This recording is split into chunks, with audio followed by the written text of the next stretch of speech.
தேவன், நம்முடைய தகப்பனாகிய தேவன் எதற்காக உங்களை என்னோடு இணைத்திருக்கிறார் தெரியுமா?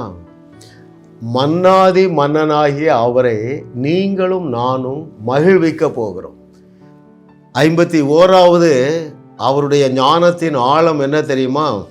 மன்னனை மகிழ்விக்க மறவாதே. மிக முக்கியமான சத்தியம். பாருங்கள், நீங்கள் உங்கள் தகப்பனாகிய தேவனுக்கு செய்யக்கூடிய மிகப்பெரிய காரியம் என்ன தெரியுமா?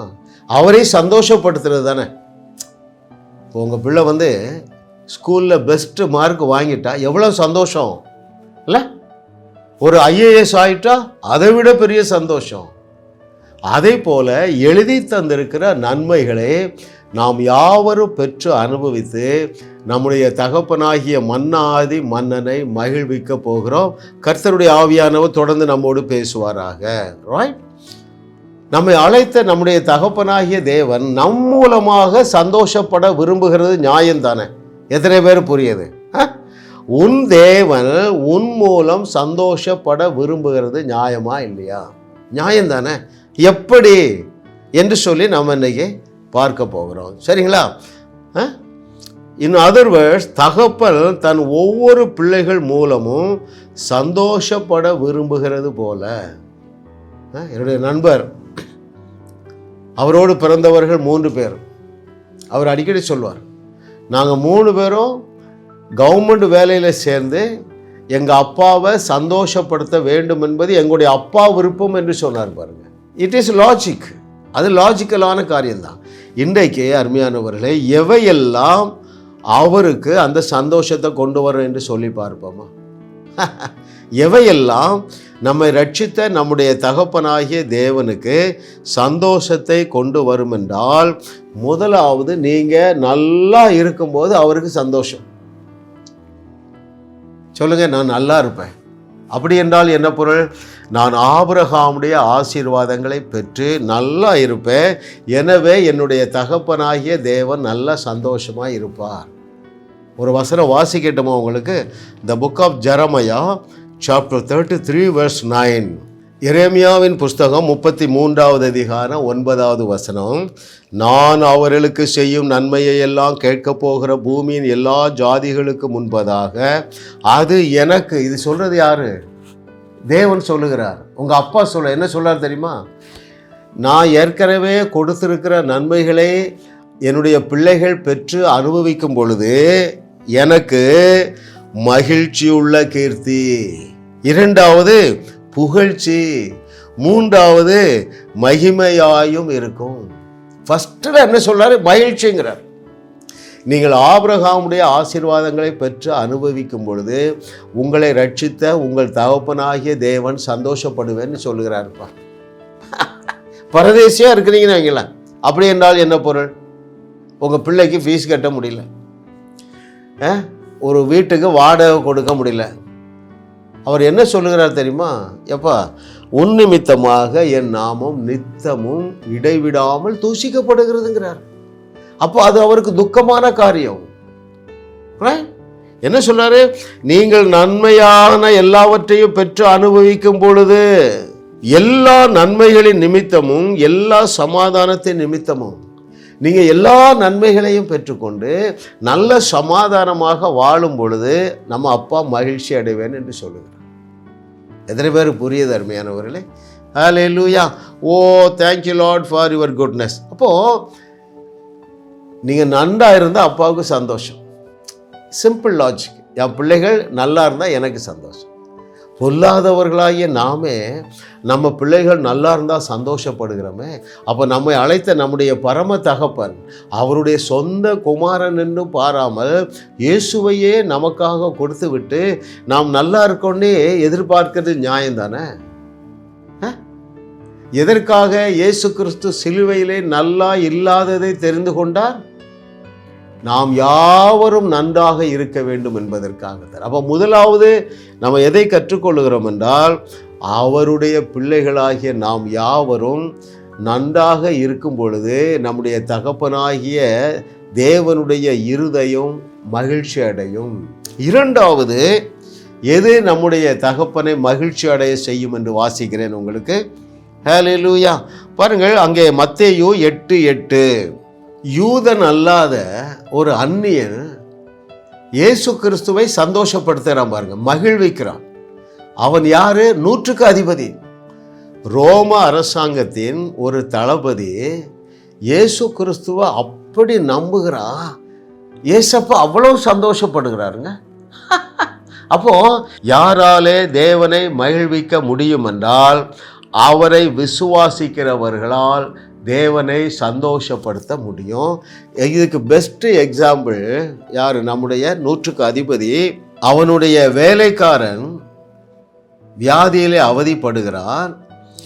அங்கே இயேசு கிறிஸ்துவிடத்தில் போய் அவர் என்ன சொல்லுகிறார் வாசிக்கட்டுமா? மேத்யூ 8:8, 100க்கு அதிபதி பிரதியுத்தரமாக, ஆண்டவரே, நீர் என் வீட்டுக்குள் பிரவேசிக்க நான் பாத்திரன் அல்ல, ஒரு வார்த்தை மாத்திரம் சொல்லும், அப்பொழுது என் வேலைக்காரன் சொஸ்தமாவான். நீங்கள் யாரிடத்துலையாவது, சில ஊழியர்கள் இதை கவனிக்கலாம், யாராவது உங்களிடத்தில் வந்து, பாஸ்டர் நீங்கள் எங்கள் வீட்டுக்கெலாம் வர வேண்டாம், ஒரு வார்த்தை சொல்லுங்கள், அப்படி யாராவது உங்கள்கிட்ட சொல்லியிருக்காங்களா?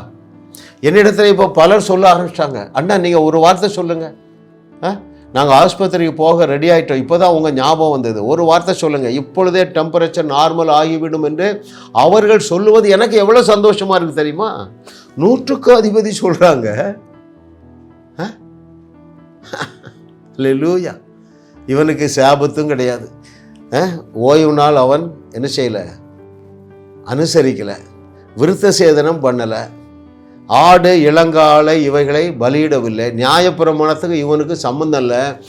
இந்த ஒரு அந்நியனாலே நம்முடைய தேவனை இந்த அளவு விசுவாசிக்க முடியுமானால்? சிலர் என்கிட்ட ஃபோன் பண்ணுறாங்க. என்ன ஃபோன் பண்ணுறாங்க தெரியுமா?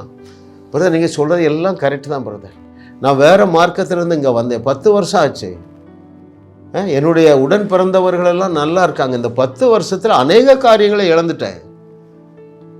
இந்த 100க்கு அதிபதி மாத்திரம் ஒருவேளை ஒரு வருஷம் அந்த சர்ச்சுக்கு போயிருந்தானே என்ன ஆயிருக்கும்? விசுவாசமாகிய அவனை கப்பலை நீங்களே உடைச்சிருவீங்க. அவ்வளவு ஈஸியாலாம் ஆண்டவர் தர மாட்டார்ப்பா.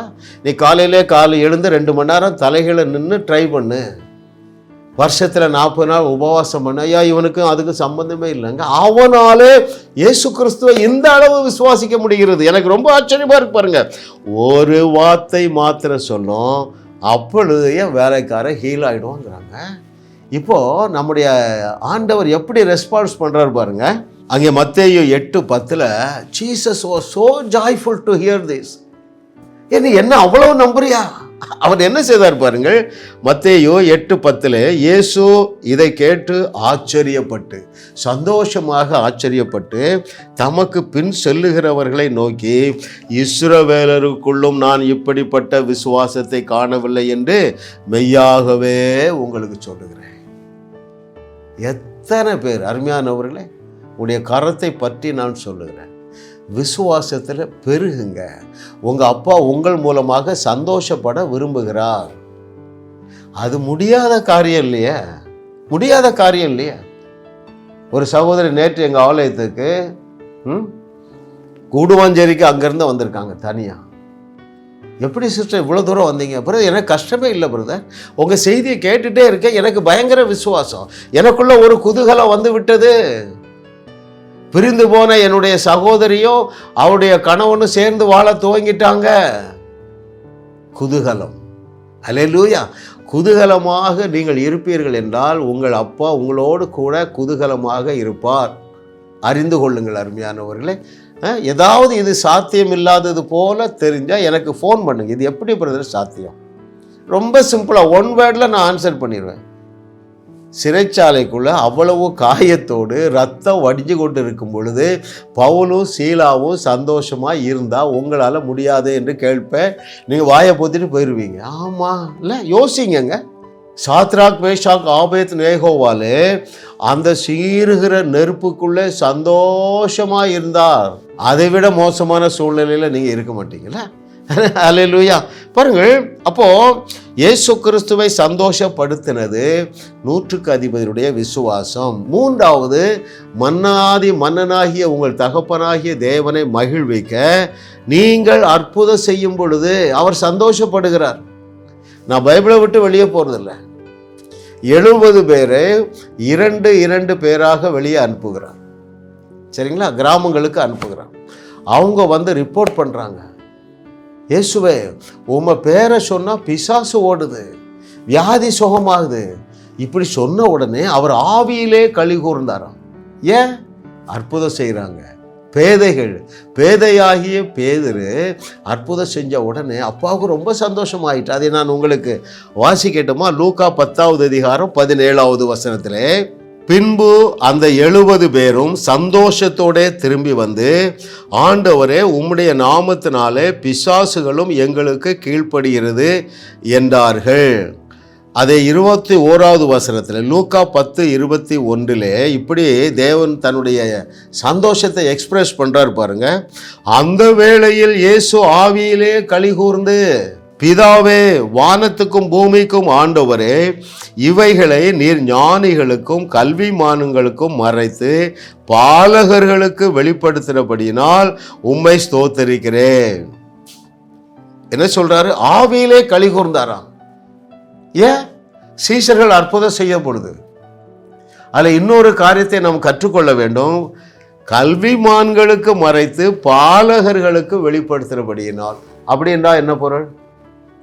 12 பேரில் ஒருத்தனுமே ஸ்கூலுக்கு போகலை. அன்ஸ்கூல்டு, அன்டிசிப்ளின், இன்டிசிப்ளின். ஒருத்தனும் ஒழுக்கமானவனும் கிடையாது. பாருங்கள், அந்த நாளில் நடு ரோட்டில் துண்டை வரிச்சிட்டு வரி வசூல் பண்ணியிருப்பான். ஒழுக்கமாக இருந்திருக்க மாட்டான். அவ்வளோ வெறும் கரப்ஷன். மீன் பிடிக்கிறவங்க எப்படி ஒழுங்கப்பாக இருந்திருப்பாங்க? அவர் சொல்கிறாரு, ஆண்டவரே கல்விமான்களுக்கு புத்திசாலிகளுக்கு இதை மறைத்து பாலகர்களுக்கு வெளிப்படுத்தினீரே எனக்கு அப்படின்னு அவர் சந்தோஷப்படுத்துகிறாருங்க. எது? அற்புதம் செய்யக்கூடிய கலையை கற்றுக்கொண்ட அந்த பேதைகளை பார்த்து இயேசு கிறிஸ்து சந்தோஷப்பட. நீ அப்படி தான் நினைக்கிறான். அங்கிள் எனக்கு ஒன்றும் தெரியாது, நான் படிக்கலை, நான் அழகா இல்லை, எங்கள் வீட்டில் 1000 பிரச்சனை. இவைகளின் மத்தியிலும் நீ அற்புதம் செய்ய வேண்டும், அற்புதம் செய்ய முடியும். எதற்காக நீ செய்ய வேண்டும்? மன்னாதி மன்னனை மகிழ்விக்கும்படியாக. 3 காரியங்களை சொன்னேன் பாருங்கள். முதலாவது, எழுதி தந்திருக்கிற எல்லா நன்மைகளையும் நீங்கள் பெற்று சந்தோஷமாக இருக்கும் பொழுது அப்பா சந்தோஷப்படுவார். நீங்கள் நல்லா இருக்கும் பொழுது அவர் சந்தோஷப்படுவார். 2வது, நீங்கள் அவரை நம்ப முடியாத சூழ்நிலையிலும் நம்பி அவரை விசுவாசிக்கும் பொழுது அவர் சந்தோஷப்படுவார். 3வது, நீங்கள் அற்புதம் செய்யும் பொழுது அவர் சந்தோஷப்படுவார். 3மே உங்களுக்கு சாத்தியம். ஜாஸ் மினிஸ்ட்ரீஸ் யூடியூப் சேனலில் தொடர்ந்து செய்திகளை கேளுங்கள், சப்ஸ்கிரைப் செய்யுங்கள், வீடியோக்களை லைக் செய்து பலரோடு பகிர்ந்து கொள்ளுங்கள். அவர்களும் ஆசீர்வதிக்கப்படட்டும்.